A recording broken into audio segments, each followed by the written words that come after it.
दोस्तों हाल ही में आईआईटी हैदराबाद के बहुत ही फेमस साइंटिस्ट विद्यासागर जी ने एक चिंताजनक स्टेटमेंट जारी करी है। उन्होंने अपने स्टेटमेंट में कहा है कि भारत में कोरोना की तीसरी लहर आना तय है।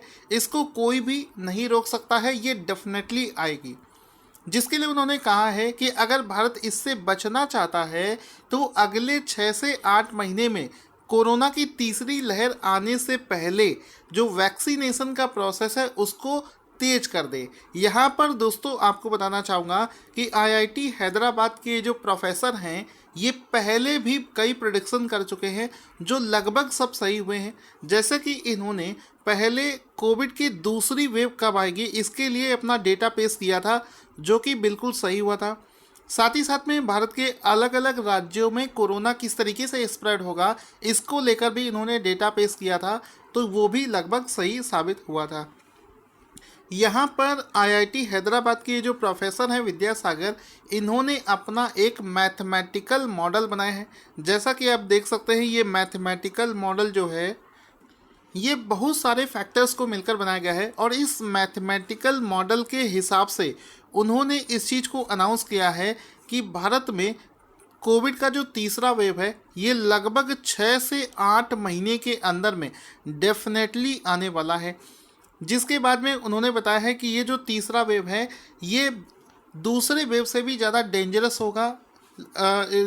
जैसा कि आप देख सकते हैं यहाँ पर इस तरीके से इसके में केसेस जो है पहले से ज़्यादा बढ़ेंगे क्योंकि कोरोना वायरस अपने रूप को बार बार चेंज कर रहा है। नए नए म्यूटेंट्स आ रहे हैं।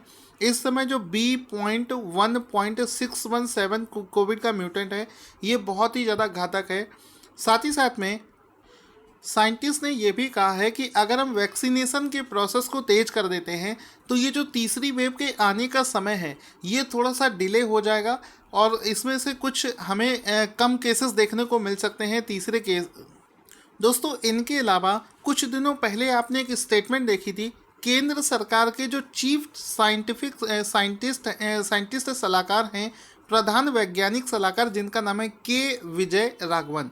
अभी कुछ दिनों पहले जो केंद्र सरकार के जो मुख्य वैज्ञानिक सलाहकार हैं उन्होंने भी एक स्टेटमेंट जारी किया था। उन्होंने कहा था थर्ड वेव ऑफ कोविड-19 इनएविटेबल प्रिंसिपल साइंटिफिक एडवाइज़र। तो इनका ये स्टेटमेंट था कि जो कोरोना वायरस की तीसरी वेव है उसको रोका नहीं जा सकता, वो हर हाल में आना ही है। तो ये पहले से यहाँ पर इन्होंने इस चीज़ के लिए स्टेटमेंट जारी कर दिया। साथ ही साथ में जो देश के टॉप वायरोलॉजिस्ट हैं डॉक्टर वी रवि, इनको शायद ही ऐसा कोई होगा जो ना जानता हो, ये देश के टॉप वायरोलॉजिस्ट हैं। इन्होंने भी कोरोना वायरस की तीसरी वेव के लिए प्रेडिक्शन किया था कि उसका आना तय है। साथ ही साथ में इन्होंने विशेष रूप से ये बताया था कि जिस तरीके से कोरोना अपने रूप चेंज कर रहा है, जो इसकी तीसरी वेव होगी वो बच्चों के लिए बहुत ज़्यादा डेंजरस होगी। ये चीज़ देश के जो वायरोलॉजिस्ट हैं डॉक्टर वी रवि, उनका स्टेटमेंट है। इन्होंने एक चीज़ और कही है कि एशिया के कई ऐसे देश हैं जो इस समय कोविड की तीसरी वेव को झेल रहे हैं। साथ ही साथ में अफ्रीका के तो कुछ ऐसे देश हैं जहां पर कोविड की चौथी वेव आ चुकी है। तो ऐसा हम बिल्कुल नहीं मान सकते कि इंडिया इससे दूर रहेगा, यानी कि इंडिया में भी डेफिनेटली ये तीसरा और चौथा वेव आने के चांसेस हैं क्योंकि दुनिया के और भी देश हैं जो जहां पर तीसरा और चौथा वेव आ चुका है।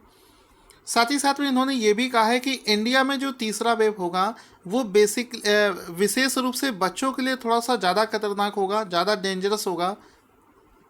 यहाँ पर दोस्तों ये जो इस चीज़ से बचने का एक उपाय है कि जितनी जल्दी से ज़्यादा वैक्सीनेशन प्रोसेस को इंडिया जितना ज़्यादा कर लेगा उतना ही हम इस रिस्क से बच सकते हैं। तो दोस्तों आप लोगों से रिक्वेस्ट है कि आप हमारे रेगुलर बेसिस पर वीडियोस देखने के लिए चैनल को सब्सक्राइब करें। Thank you for watching this awesome video.